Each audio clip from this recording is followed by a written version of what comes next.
This drawing, derived from potential flow theory, shows how the streamlines around a combination of a flat plate and a cylinder would look if fluids did not have viscosity.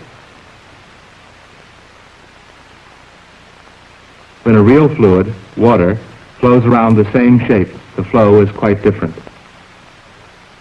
Boundary layers, thin layers of fluid in which viscosity affects the flow dynamics, are formed along the surfaces of the object. The behavior of these boundary layers under the influence of pressure gradients can, in some cases, drastically alter the flow.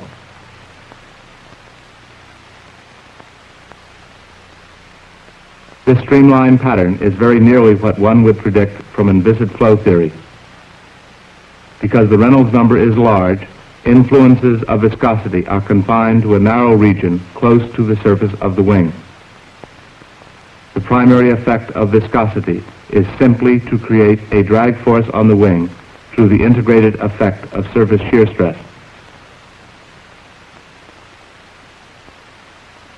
As the angle of attack is increased, viscous effects become more pronounced. Pressure gradients imposed on the boundary layers become more severe, and separation occurs on the upper surface. Now the airfoil is stalled. A region of recirculating flow is formed over the upper surface of the wing.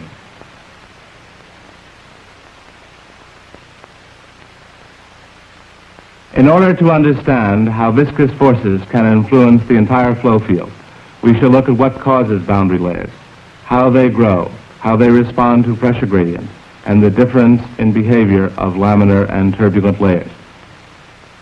Before attempting to understand the boundary layer flow over this object, we shall look at the flow of a viscous fluid along the flat plate alone. These streamlines of water flowing in a channel are made visible with hydrogen bubbles generated by electrolysis. The flow is uniform and laminar. The fact that the timelines, the vertical patches of bubbles, remain perpendicular to the streamlines shows that the unobstructed flow is free of vorticity. Here is the flow over a plate. The flow is two-dimensional and laminar. Upstream of the plate, the flow is still uniform, but in the fluid layers near the plate, the velocities are much lower and vorticity is present. In the narrow boundary layer region adjacent to the plate, the shearing forces and inertia forces are of equal importance in determining the motion of fluid elements. Outside of this region, the shear stress can be neglected.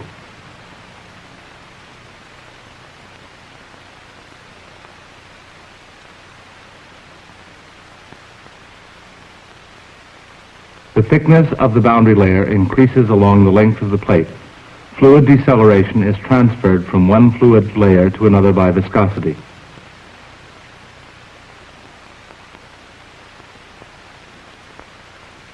Moving the camera with the free stream velocity will give a better view of the boundary layer growth.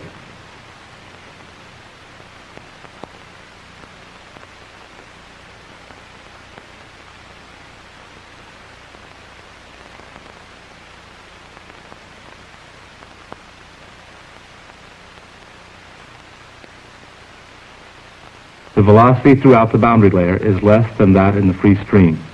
There is no slip between the plate and the layer of fluid immediately adjacent to it. At the plate, the relative velocity is zero. This is the no-slip boundary condition of viscous flow. The displacement of the bubbles corresponds closely to the velocity profile in the boundary layer. The thickness of a boundary layer is sometimes defined as the distance delta from the surface to where the velocity u reaches some fixed percentage of the free stream value. For our purpose, we will use 95% of the free stream velocity to define the thickness of our boundary layer.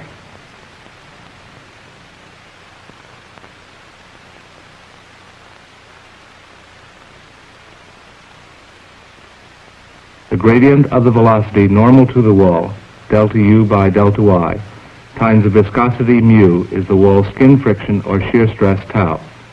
The greater the velocity gradient normal to the wall, the greater the shear stress.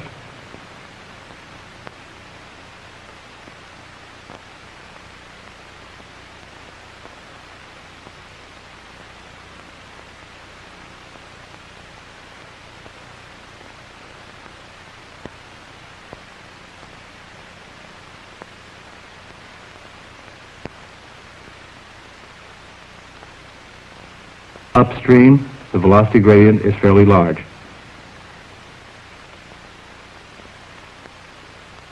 Downstream, it is much less.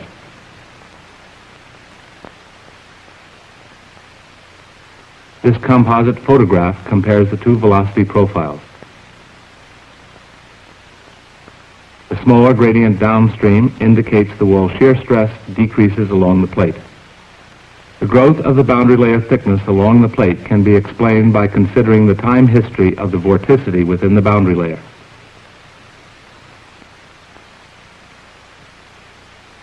Stokes' theorem states that the area integral of the vorticity omega, bounded by a closed contour, is equal to the line integral of the velocity around the bounding contour.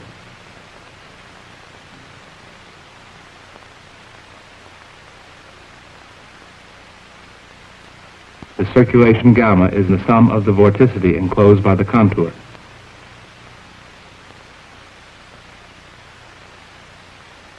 The contour at the upstream station is a unit length along the plate and is more than a boundary layer thickness in height.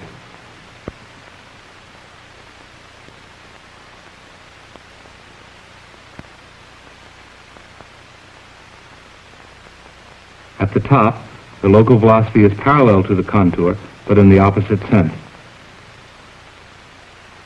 The components of velocity along the right and left parts of the contour are virtually zero.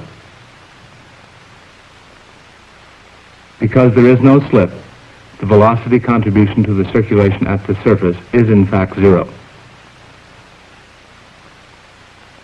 Therefore, the circulation is minus the free stream velocity times a unit length. Downstream, the circulation is also equal to minus u0 times the unit length. The total amount of vorticity within each contour is the same.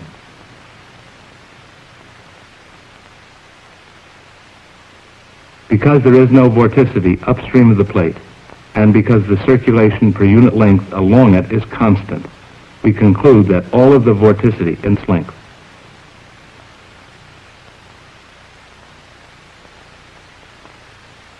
Upstream, 95% of the total vorticity is contained within this area. Downstream, 95% of the total vorticity is contained within this area. Viscosity acts through the mechanism of molecular diffusion to spread out the vorticity as it is convected downstream. The local boundary layer thickness is a measure of the distance vorticity has diffused away from the plate.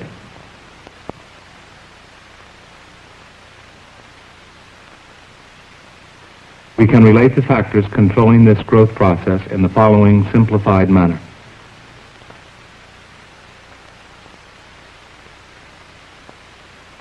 The diffusion length delta increases as the square root of the product of the kinematic viscosity nu and the time of diffusion t. At a distance L from the leading edge, the diffusion time is proportional to L divided by the free stream velocity u0. We combine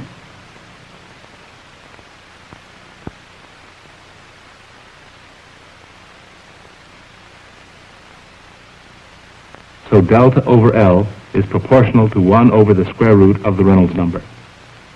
This relationship is valid only at high Reynolds numbers when delta is small compared to L. Increasing the flow velocity will decrease the boundary layer thickness at any given station along the plate.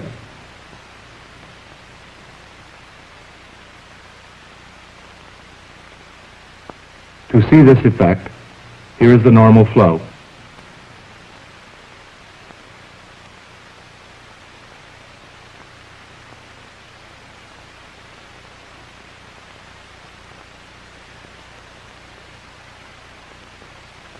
We will speed up the flow. Now, the flow velocity outside the boundary layer has increased.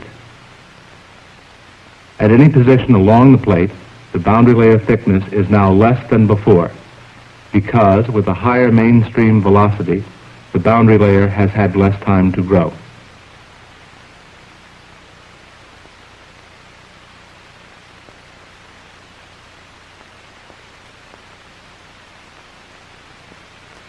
We have seen the behavior of two-dimensional boundary layers on a flat plate in a uniform velocity field.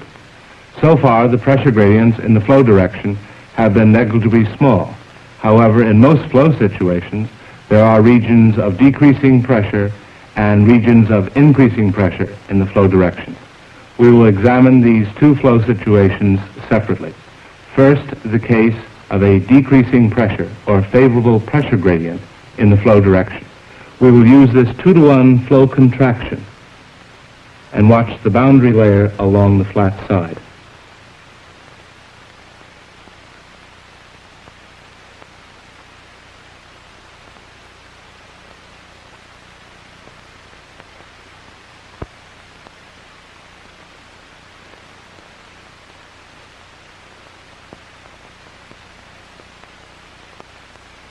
The upstream boundary layer is growing slowly as it enters the contraction. After the contraction, the boundary layer is thinner. Note that the distance from the wall to the streamline downstream is about half what it is upstream, because the two-dimensional flow contracts 2-to-1.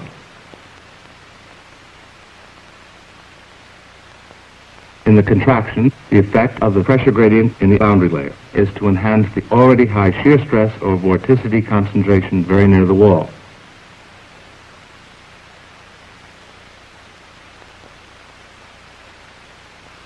It is as though a new boundary layer were being generated within the old.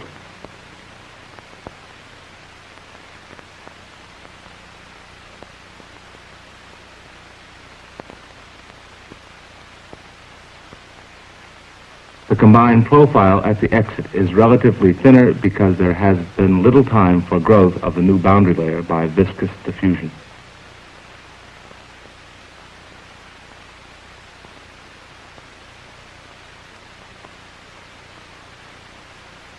Using vorticity arguments, we can see that the vorticity added to the boundary layer by the contraction has had little time to diffuse. So downstream, a larger percentage of the total vorticity is nearer the wall. This results in a relatively thinner boundary layer and higher wall shear stress.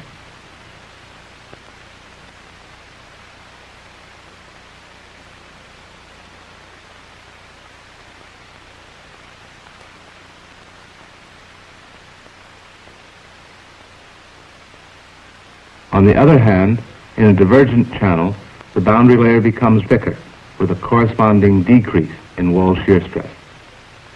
In this case, we have an unfavorable pressure gradient. The increasing pressure associated with a decreasing mainstream velocity decreases the velocity in the boundary layer, so velocity gradients and shear stress are less, and the boundary layer is thicker.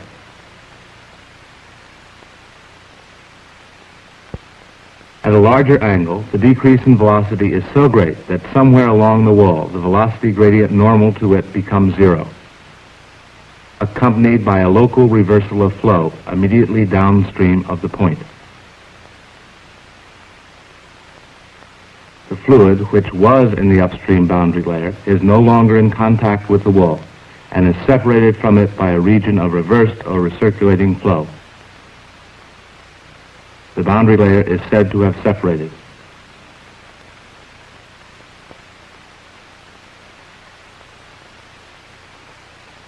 Point on the wall where the fluid in the upstream boundary layer meets the fluid from the region of flow reversal is called the separation point.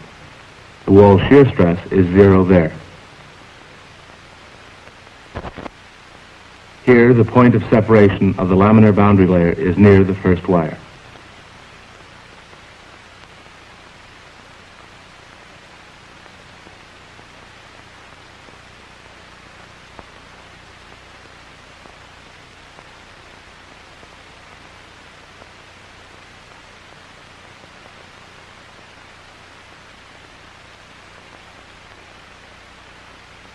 The boundary layers we have seen so far have all been laminar. However, in most practical high Reynolds number situations, the boundary layers are not laminar. Rather, they are turbulent. Flow along a cylinder filmed with a high-speed camera can show the stages in the transition of the boundary layer from a laminar one to a turbulent one.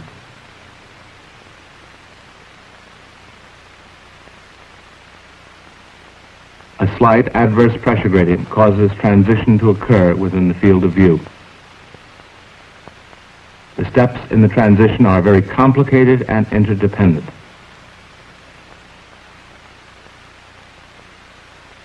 Of nearly two-dimensional waves, the Thomaine-Schlichting waves, followed by the appearance and growth of three-dimensional disturbances associated with streamwise vorticity. Then turbulent spots can be seen. And finally, fully turbulent flow appears.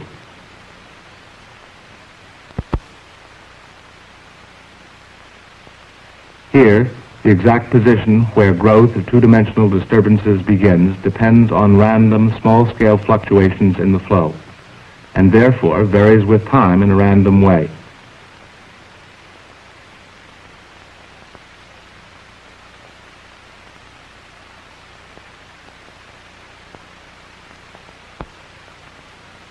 This boundary layer around a channel bend is made turbulent by placing an obstruction in the layer upstream.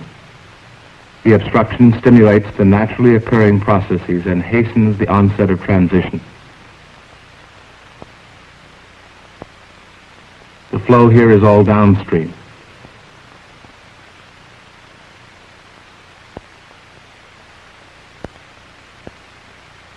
Removing the trip rod results in separation and backflow. Bubbles accumulate at the separation point.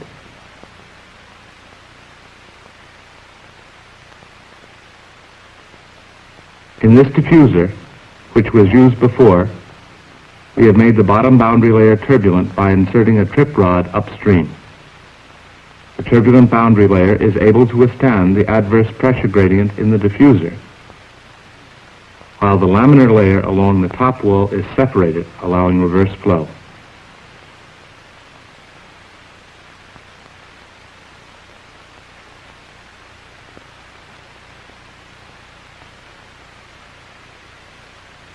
These timelines show that in the turbulent boundary layer, there is no separation. The overall flow is downstream.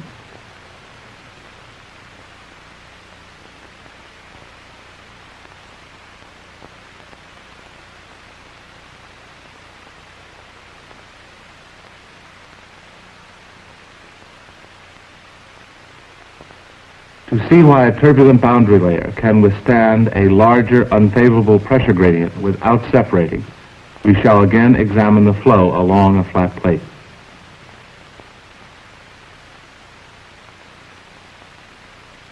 The boundary layer on the bottom side is laminar and two-dimensional. On the top side, the boundary layer has been tripped by a wire placed well upstream. Unsteady motions in the turbulent boundary layer are three-dimensional. Some of the motions are perpendicular to the plane of view.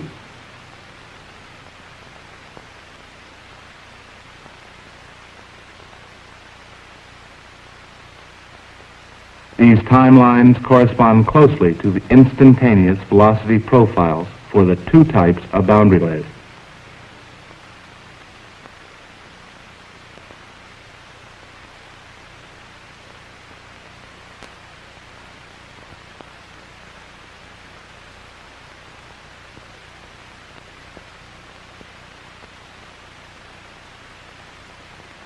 Superimposing a number of displacement lines enables us to obtain a mean velocity profile for the turbulent layer and the laminar layer, and at the same time gives an experimental notion as to where the fluctuations occur and how large they are in the plane of mean motion. In this photograph, we can compare mean laminar and turbulent profiles. Here is the laminar one, the turbulent one. And here they are superimposed.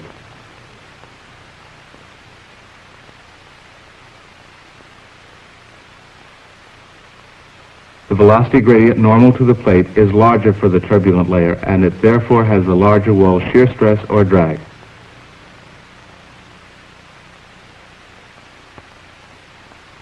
The circulation is the same for both layers. Both boundary layers therefore contain the same amount of vorticity per unit length of the plate. However, the distribution of vorticity in the two layers is very different. There is more vorticity near the plate in the turbulent layer. The distribution of momentum in the two layers is also different.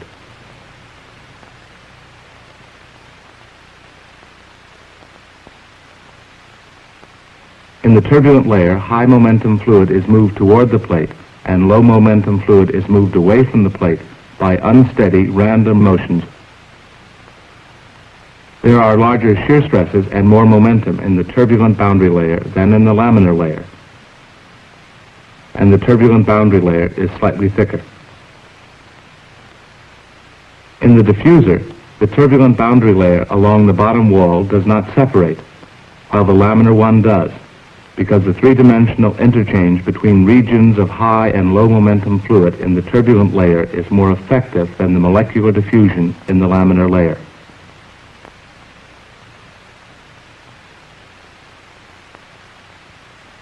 Similarly, a turbulent boundary layer on the upper surface of this airfoil prevents large-scale separation, or stall, until a very high angle of attack.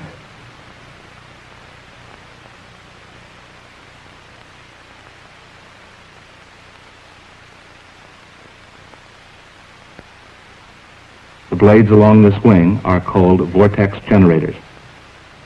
They introduce axial vorticity, which enhances the naturally occurring rotary momentum interchange in the already turbulent boundary layer. Such mixing delays or prevents separation. In this film, we looked at flow along a flat plate and then saw the effect of pressure gradients on boundary layer flow. Now we can understand how this cylinder influences the flow on this plate. Without the plate attached, there is a static pressure increase along the stagnation streamline with a corresponding decrease in velocity.